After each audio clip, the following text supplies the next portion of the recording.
So I'm out here at the mega camp, and the tarp continues to just rip. It's just really it's really thin. It's just not strong enough. So I'm gonna have to think of a plan. I don't know exactly what I'm gonna do, but I'm gonna have to figure out a better way to cover this thing. Might have to get another tarp. Here, I'll show you. So there it is, all ripped up on the sides there.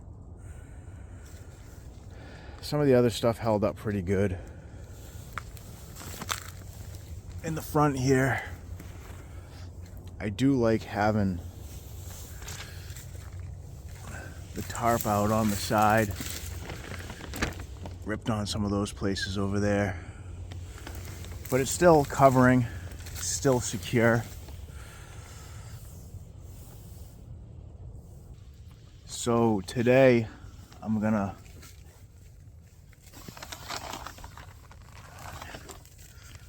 put together a mattress so I can spend more time out here and work on this. Let me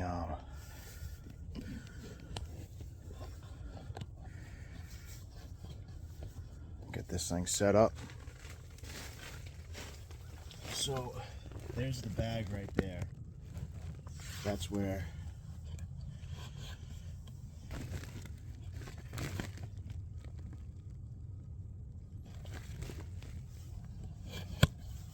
try to get this thing set up so it'll stand on its own here.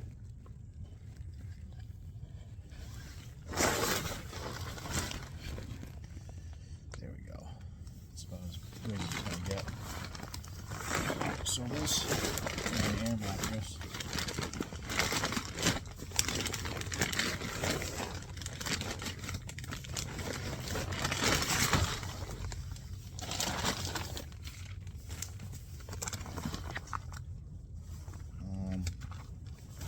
Unfold this thing. I'm gonna have to blow it up on my own. I don't have a pump. I'm keeping it pure.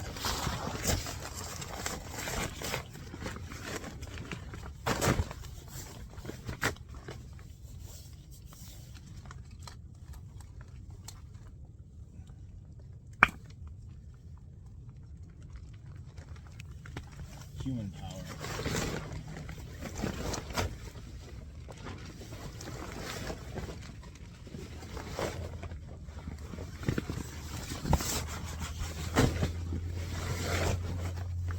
See how this goes.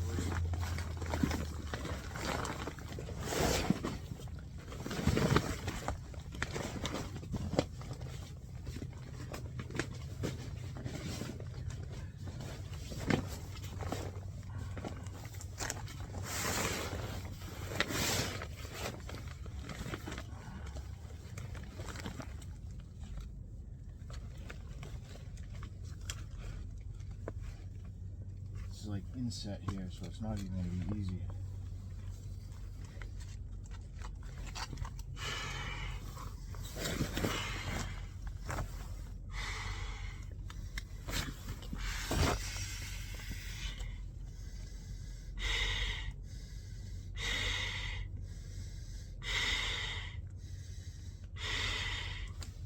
So that's what I'm going to be doing for, I have no idea how long.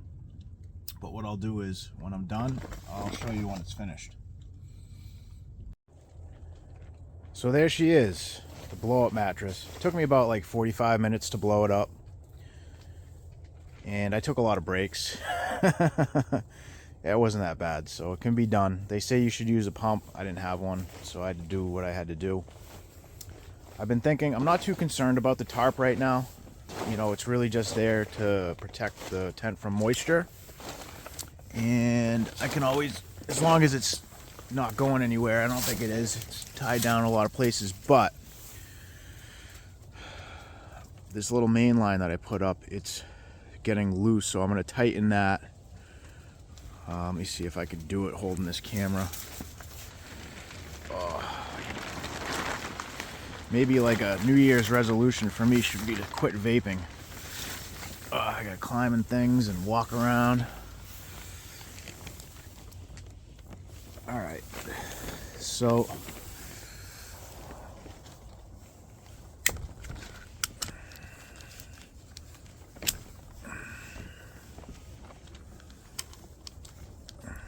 I wish I had a camera person. Let's see if I can do this like this without breaking something.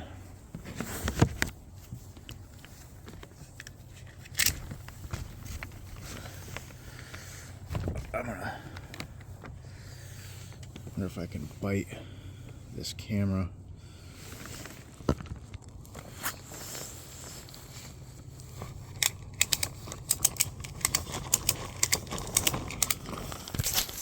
All right.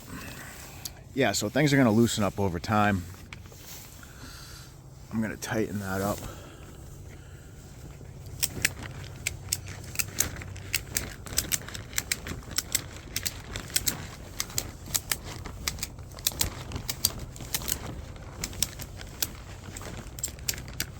Just want that to be tight for now.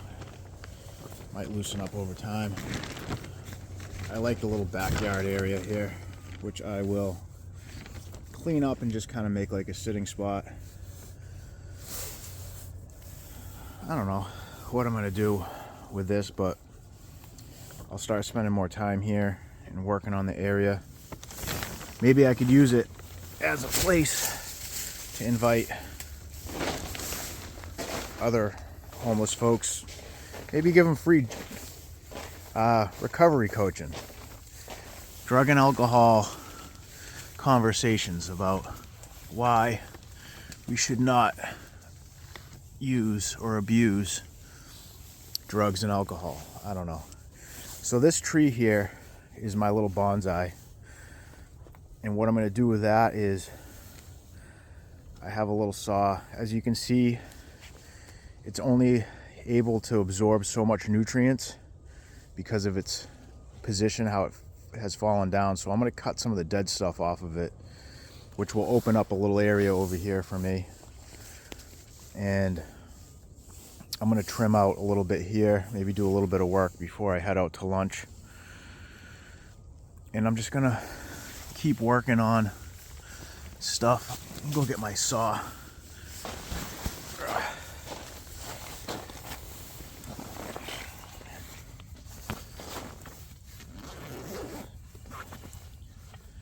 I know I have a saw in here somewhere.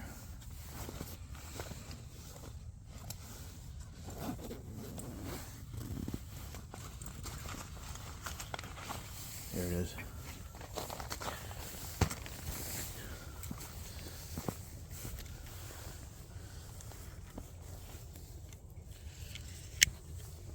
So yeah, one of the things that I've been learning from this experience is I do not want people to suffer. And at the core of a lot of the issues is addiction. I talk about it a lot. I knew it. It's not a surprise, but anything I could do to help people move away from problematic behaviors like drug and alcohol addiction, things like that. I can't solve people's mental health struggles, but if you learn how to live without relying on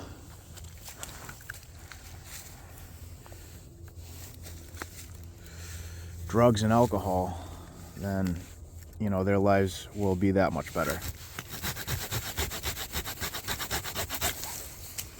So it's just going to be like a lot of little work like this.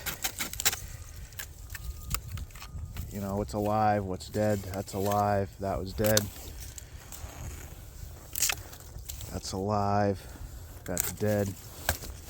It's a really good little saw, it's lightweight.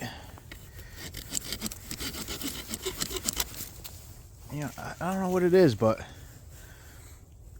you spend enough time with stuff, you kind of start to feel connected to it.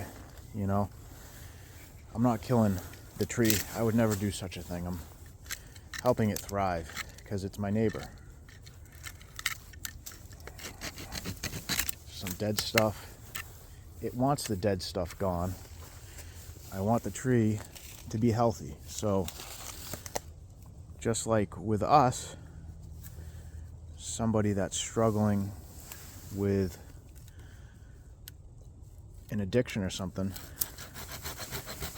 sometimes it's just best to remove it, cut it right off. See, if you look at the wood, it's not green. It's pretty dry and dead. This tree cannot sustain all this dead stuff, so that's what I'm going to do. I'm going to cut this stuff off. And while I do this project, I guess the thing that I've really learned is I can't please everybody, but I can be myself, and that's who I am. I know what I know, I can do what I can do, and just make the best out of this year of homelessness. Thank you. An interesting, I guess, plant world struggle for life I just came across while pruning this tree. The tree that lives outside my mega camp. This right here, this vine, I had seen, you can see it here, was in the ground and had wrapped itself up around the branches of the tree. Now the tree had fallen down. It just doesn't have enough soil to root itself. It's on top of a big slab of granite. And this vine was increasing, speeding up, let's say, this tree's death by sucking it towards the ground, not allowing it. So I cut that vine and the tree popped up a little bit. So that gives it a better chance to live. I'm just pruning the tree right now so that it doesn't have so much weight and dead weight and extra stuff choking out the living parts of it that still are there. So it's my little bonsai project. But I thought that was pretty fascinating that that vine had wrapped itself around it and was pulling it down into the ground. So I ended up taking advice from some people on YouTube, and I put little sticks inside the tarp to make like a button, and then I wrapped the rope around, cinched it up, and tied down the tarp again here to keep it from blowing. And then I had another idea that seems to be working well for now. What I did was, you come up under here and you look, there's an original rain tarp for the tent that had little elastic tie down things that tied into the tent itself. So I wrapped the tent up and bunched it up, and then I cut a little hole and I wrapped the elastic around it from the original tent's rain tarp, and I hooked it back in, which pulls the tarp back into the tent. So it's actually pulling out from those tie downs, and it's pulling in from this tie down to give it even more, make it more secure. So that's what I ended up doing, and we'll see how it holds. The wind's blowing a little bit now, and it seems to be pretty happy, as long as it's not moving around too much, just to protect this thing from the rain and the snow and other things. I just don't want it to get wet inside the tent.